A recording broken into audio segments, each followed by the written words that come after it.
Oi pessoal, estamos de volta no nosso canal com as pílulas de Bíblia e Teologia, refletindo sobre o livro de Daniel, do Antigo Testamento da Bíblia. Hoje nós vamos falar sobre o capítulo 1. É interessante então que você leia o capítulo 1 do livro de Daniel e depois veja o vídeo. Você pode ver o vídeo primeiro, ler o capítulo 1 de Daniel, capítulo 1, e depois voltar ao vídeo de novo. Você vai fixar o significado do texto.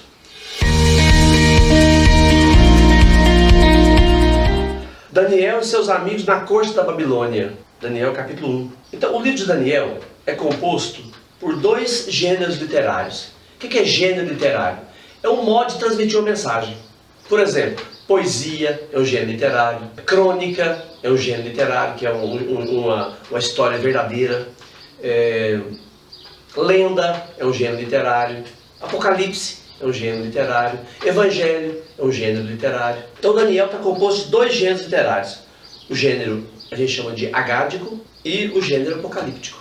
Agádico é uma narrativa, vem de Haggadah. Haggadah em hebraico quer dizer narrativa.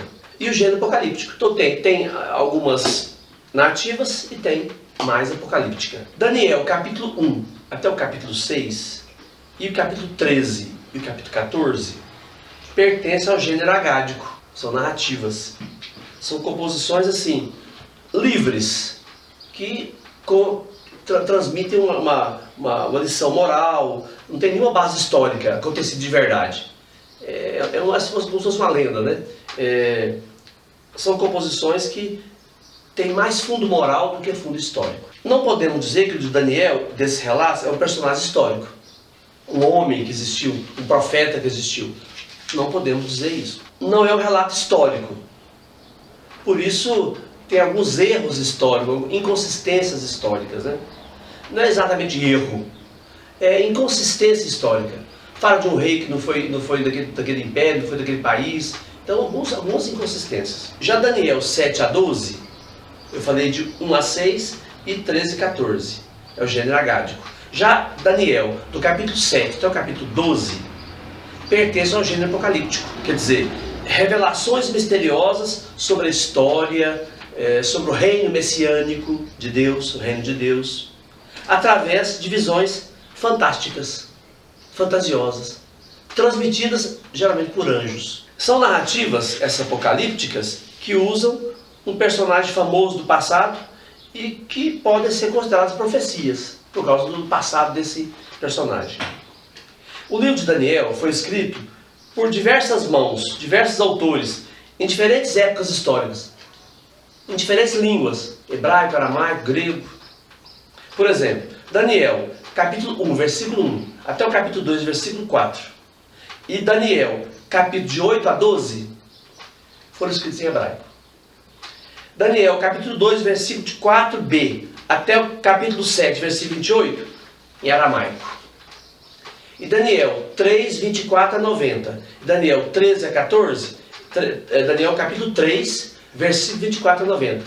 E Daniel capítulo 13 e capítulo 14 foram escritos em grego. Então Daniel, de capítulo 1 até o capítulo 6, é Daniel e seus companheiros na Babilônia. Daniel do capítulo 7 até o capítulo 12 são visões apocalípticas de Daniel. E Daniel 13 e 14, são só 14 capítulos, né?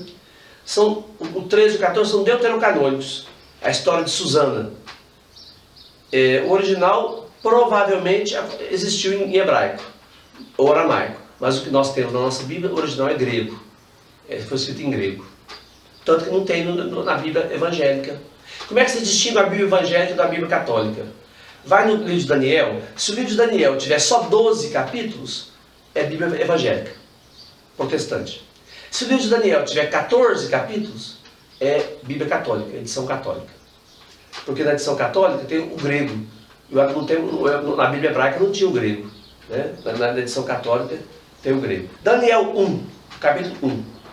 É uma ficção que se refere à história do tempo do autor, o reinado de Antíoco IV Epífanes, os 170 anos antes de Cristo, no tempo da revolta dos Macabeus, que é mais ou menos dessa época também. O livro de Daniel é da mesma época do livro dos Macabeus. 160, 170 anos antes de Cristo. A composição do livro de Daniel aconteceu logo antes da morte de Antíoco IV Epífanes, em 164 a.C. Provavelmente 165 a.C. mais ou menos. 160 anos antes de Cristo. O que conta essas narrativas? O reino de Israel foi dividido em dois. O norte continuou sendo chamado de Israel e o sul de Judá. Quem nasceu no reino de Israel era israelita. Quem nasceu no reino de Judá era judaíta. Não é judeu. Judeu é a religião, né? Não é a nacionalidade. Por exemplo, eu sou brasileiro de nacionalidade, católico de religião. Aí tem quem nasce na Polônia, é polonês de nacionalidade, e católico de religião. Então o judeu é católico, é o nome a religião a qual pertence a pessoa, né? Agora, a nacionalidade, ou é israelita ou é judaíta. Houve duas deportações de judaítas para a Babilônia, que moravam em Judá. Judá era onde está Jerusalém, era o sul do reino. 597 a.C. e 586 a.C. Duas deportações. Deportação é você levar gente daquele país escravo para um outro país. Isso que é deportação, né? Por exemplo, leva 1000 brasileiros escravos para os Estados Unidos. É uma deportação.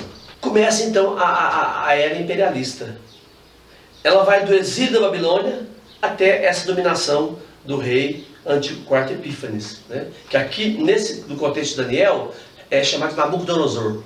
Mas toda vez que fala Nabucodonosor, o livro de Daniel, não é o rei da Babilônia, é Antíoco IV Epífanes. Só que você pode botar antigo o nome do rei, porque senão eles seriam mortos, né? Então eles usam um pseudônimo, né? Então Nabucodonosor, no livro de Daniel, é Antíoco IV Epífanes, o rei do tempo mesmo de Daniel, no livro de Daniel. O templo de Jerusalém, o templo é sempre considerado o banco da cidade, nessa época do exílio da Babilônia, foi saqueado totalmente. O templo era o banco da cidade. Toda a riqueza que tinha no país estava lá no templo. Então saqueou o templo, saqueou a riqueza do país, de Judá. Não foi toda a população exilada. Os pobres ficaram em Judá. Não foram para o exílio. O que o rei do Babilônia ia fazer com o pobre? Sustentar pobre? Então o que foi? Só elite. Elite chamada Golá. Golá é elite. Sacerdotes, o rei, o pessoal do templo, o pessoal do palácio, os artesãos, quem sabia trabalhar, esses foram para o exílio. Pobre não foi para o exílio, né? Lá no exílio, quem ajudou o povo a ficar firme na fé judaica foi o profeta Ezequiel, do exílio da Babilônia. 500 e poucos antes de Cristo, né? 590 antes de Cristo. Não foi toda a população exilada. Apenas a corte do rei, a elite intelectual e econômica e religiosa, entre eles Ezequiel, o profeta Ezequiel. O povo pobre, chamado resto da terra, não foi exilado. Ficou trabalhando na terra para sustentar o império em Judá, liderados pelo profeta Jeremias. Os jovens exilados aprendiam a língua do império e tinham uma boa alimentação para assessorar o rei. Jovens judeus são escolhidos para trabalhar para o rei, para ser escravo do rei. Daniel, o que significa Deus é meu juiz, lá recebeu o nome de Baltassar. Não Baltazar com Z ou com S, Baltassar com 2 S. Ananias, que significa Deus é misericordioso, foi chamado lá de Sidraque. Misael, que significa quem pertence a Deus, lá foi chamado de Misaque. Azarias, que significa Deus tem socorrido, foi chamado lá no exílio da Babilônia de Abdênego. Então Daniel 1 lembra, é como se fosse a história de José do Egito, né? Os exilados assumem posse do governo. José do Egito era exilado, era judeu, não era egípcio, né? Era hebreu, e só assumiu o posto do governo do faraó. Aqui é a mesma coisa, né? Daniel assume postos no governo, ele e seus amigos, né? Postos no governo da Babilônia. Daniel aceita a cultura babilônica. Babilônia, naquele tempo, é hoje o Iraque, ali entre os rios Tigre e Eufrates. É a Babilônia, né? O sul do Iraque. O norte do Iraque antigamente é chamado de Assíria. Assíria. Não Síria, Assíria. E o sul da Babilônia é o que nós chamamos hoje de Iraque. Então Daniel aceita essa cultura babilônica, mas não aceita abandonar a sua religião, a tradição judaica do povo, como por exemplo a tradição alimentar. Pode comer isso, pode não comer aquilo, né? A tradição alimentar Daniel não abandona. lá do povo de Judá. Então eles tinham que mudar algumas coisas no seu comportamento, mas a alimentação eles não aceitavam mudar. Nem a prática da religião deles não acontecia, porque estava em país estrangeiro. Antíoco IV Epífanes, que era o rei mesmo de verdade do tempo de Daniel, chamado às vezes Nabucodonosor, ele queria, como eu disse, helenizar a Judéia. O povo judeu era obrigado a assumir a religião e os costumes gregos da Grécia. Daniel não aceita isso, obviamente, né? Os judeus não aceitavam isso. Então, quando os 4 amigos, né? Os 3 amigos de Daniel vão para a corte babilônica, eles, não aceitando essa mudança alimentar, eles propõem para o chefe deles, que é o chefe dos eunucos, uma dieta com vegetais e água, para ficar saudável. Porque o rei mandava alimentar bem os estrangeiros, os que iam ser escravos, para poder eles trabalharem bem. Então tinha que estar bem alimentado. Mas na dieta deles lá, né? Do país imperialista. Daniel não aceitou. Falou, olha, vamos propor outra coisa? Uma dieta com água e vegetais. A dieta garante saúde. Não precisa de dieta estrangeira. A dieta, o que vai comer, né? Daria certo para os judeus que estavam acostumados com aquela dieta, para ficarem saudáveis, para poder servir o rei. Então, por 10 dias, os jovens que o rei escolhia para ajudá-lo, faziam essa dieta, a dieta proposta pelo rei. Daniel propôs outra proposta, outra dieta, que era a dieta de Judá. E eles ficam saudáveis com essa dieta. Não precisa da dieta do rei. Daniel faz dieta e penitência. Por isso recebeu o dom de interpretações e visões. É o versículo 17, capítulo 1, né? Ele, por ser fiel a Deus, a sua religião, ele recebeu o dom de interpretações e visões. O sonho daquele tempo não é igual hoje, né? Eles achavam que o sonho era a comunicação de Deus conosco. Hoje a gente sabe que não é. Depois de Freud, de Jung, né? A gente não sabe que sonho não é isso, né? Sonho é da cabeça da gente, né?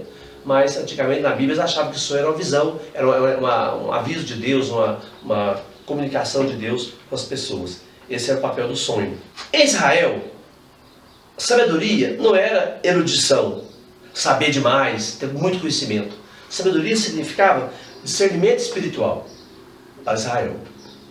O rei babilônico, ele queria para si o poder do Deus de Israel através dos 4 jovens. A sabedoria do Deus de Israel através desses 4 jovens, Daniel e seus companheiros, né? Então Daniel começa a interpretar sonhos e visões. Na verdade, é um discernimento para entender e superar as situações difíceis da vida. Esse aqui é a interpretação de sonhos, né? Bem diferente de hoje, né? Para nós hoje, o sonho é simplesmente da minha cabeça. Expressão do meu medo ou do meu desejo.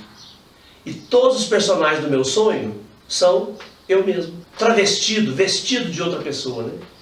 Antigamente não, eles achavam que o sonho era comunicação de Deus com o povo. Mas, então Daniel e seus companheiros entram para a corte do rei da Babilônia e começam a ter influência, a ter poder. Especialmente Daniel na interpretação dos sonhos do rei, que nós vamos ver nos nossos próximos vídeos. Por hoje é só, um abraço, fiquem todos com Deus.